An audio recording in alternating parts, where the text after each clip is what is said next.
We went hunting in the plains of South Africa. Freaking greatest trip I've ever been on. Amazing. We'd How long were you there for? It was all my whole family. So all my cousins, and this was on my dad's side.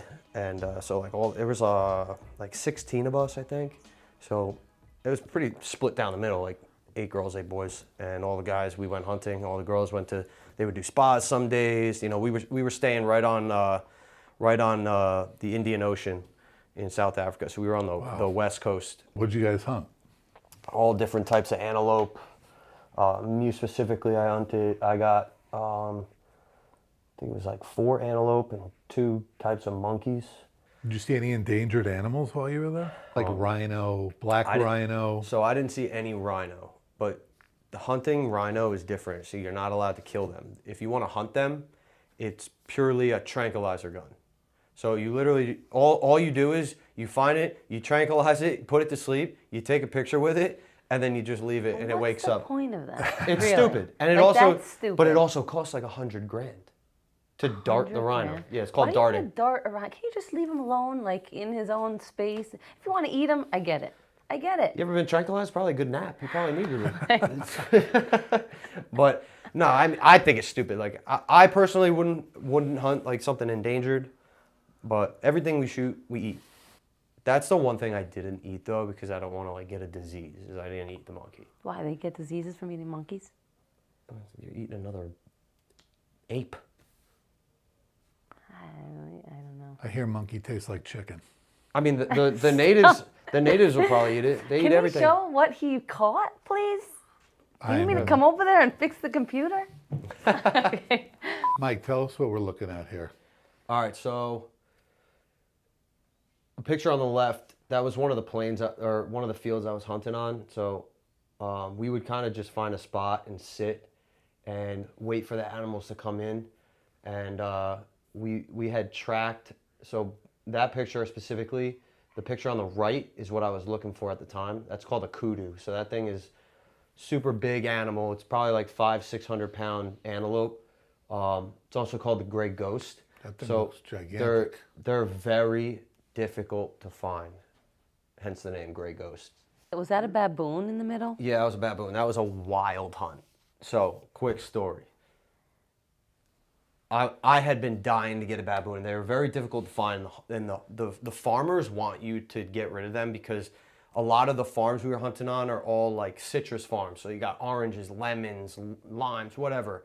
And the monkeys come down from the mountains and just destroy all their crops, and then they're shitting everywhere, and they're throwing all the peels all over the place and making a mess. So like the farmers want you to get rid of them, and there's so many of them. It's not like there's one pack and then they're endangered. No, they're everywhere. They're all over. And they're vicious. Like a fun fact: the canine teeth of a baboons are bigger than a lion's, which is wild to think about.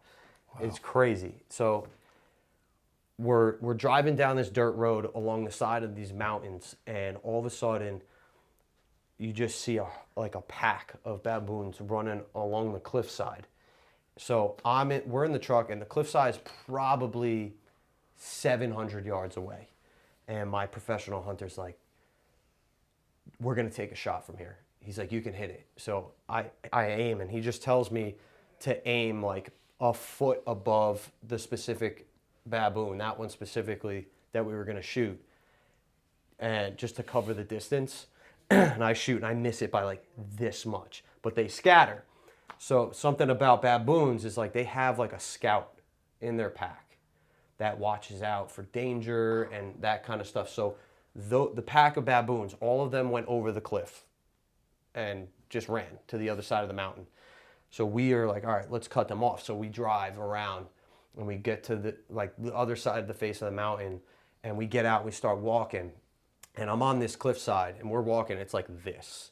So like if I'm standing, I could literally just lean back like this and I'm on the side of the mountain. Like it's so steep. Like fall? Like you could fall off the Like you side could of the fall, like far. Oh my God. So we're hiking this mountain trying to see if we can cut the pack off. And all of a sudden, we just sit for a minute, and because we were also looking for another small type of antelope that is only found high in the mountains. So we were trying to see if we could see one.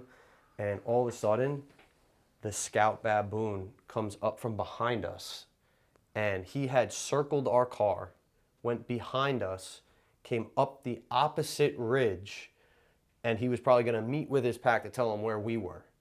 It was wild. Like, he circled our car. He went all the way around behind us and was following us as we were going up the mountain. So he knew where we were the whole time. Don't tell me this is the one you killed. But, so he's walking up the mountainside, and he's like, all right, this is the one. So I'm standing and leaning back on the mountain. I have to freehand shoot, and it's like a 380-yard shot, far. Freehand, leaning up against a cliffside. As it goes up the mountainside, boom, I hit it back shoulder, knock it right off the cliff. It falls off the side of the mountain.